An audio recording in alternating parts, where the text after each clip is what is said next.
Hi guys, this is Joric, and today's adventure is we're back to unboxing video. And gayon nga lang guys, is today lang, bago lang dun siya ning abot, and karon is i-open nato is ang akong new GCash card. Yes, it's a GCash VISA card. This is a new version na bago lang nilang i-launch katong aging last year lang. So, bago lang siya gi-deliver, and let's do unboxing. So, unboxing nato for the content. So, para di nato siya mag-easy, let's make sure na wala yung mag-easy sa sunod. Ayan. Ooh, look at that. Okay.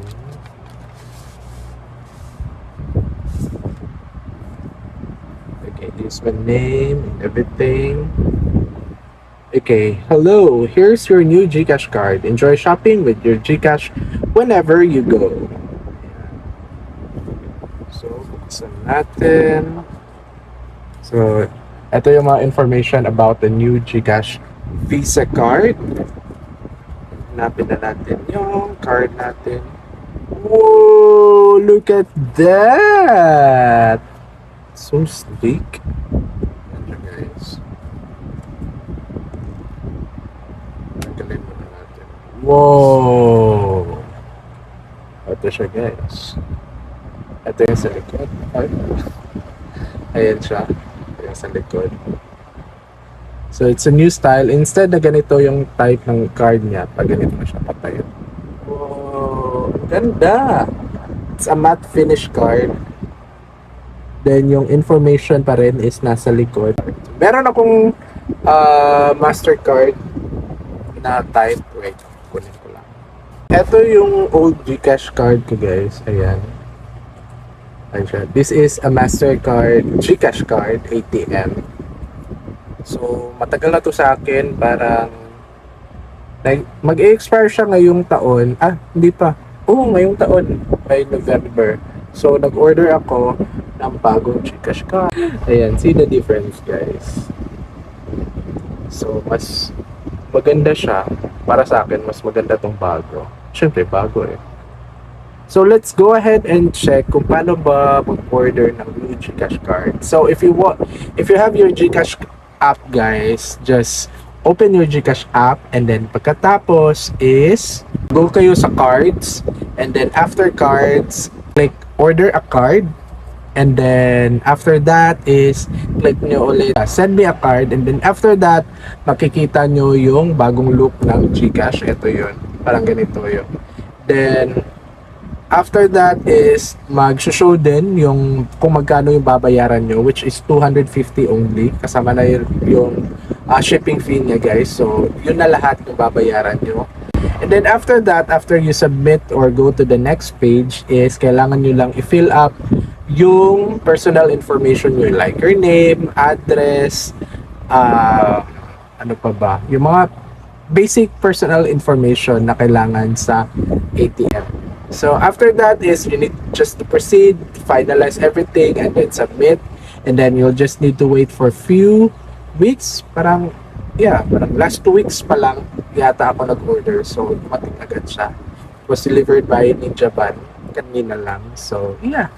And let's go ahead and check now kung ano yung benefits ng GCash VISA card.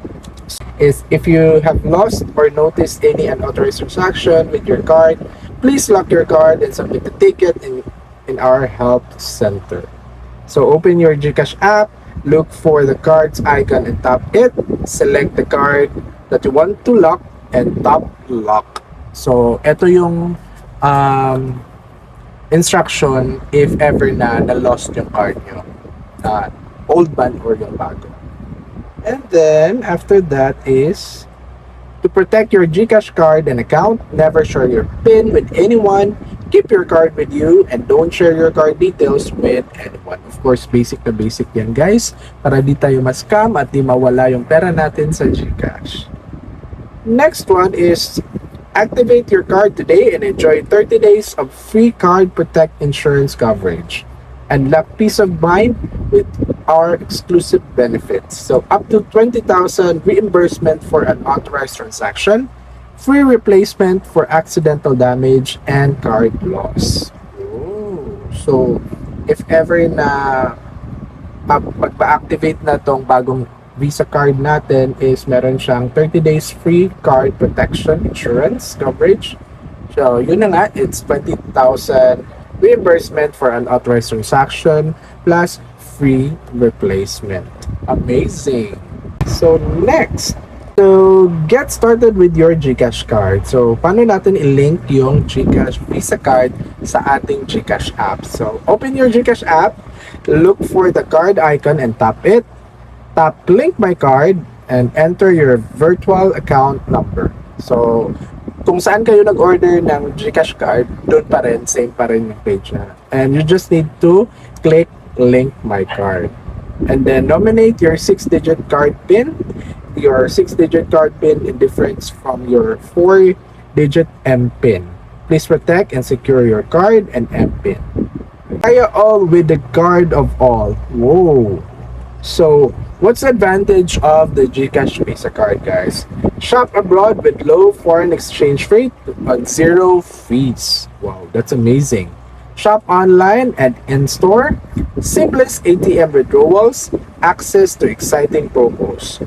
Sa nabasa ko sa advantage ng Visa GCash card is you can shop from 100 billion retailers from different countries, guys. Parang I think it's over 100 countries na pwede nitong gamitin yung GCash Visa card. So it's very powerful. In-endorse ni Heart Evangelista. Hey. If you want to order the newest GCash Visa card, just open your GCash app and then look for the cards icon and tap it. Order a card and then fill up the necessary information, and then the delivery or any courier will deliver it within 2 weeks. So yeah, that's it, guys. Thank you very much for watching. Bye bye. Don't forget to hit the like, subscribe, and drop some comments for feedbacks and suggestions. That's it. Bye bye.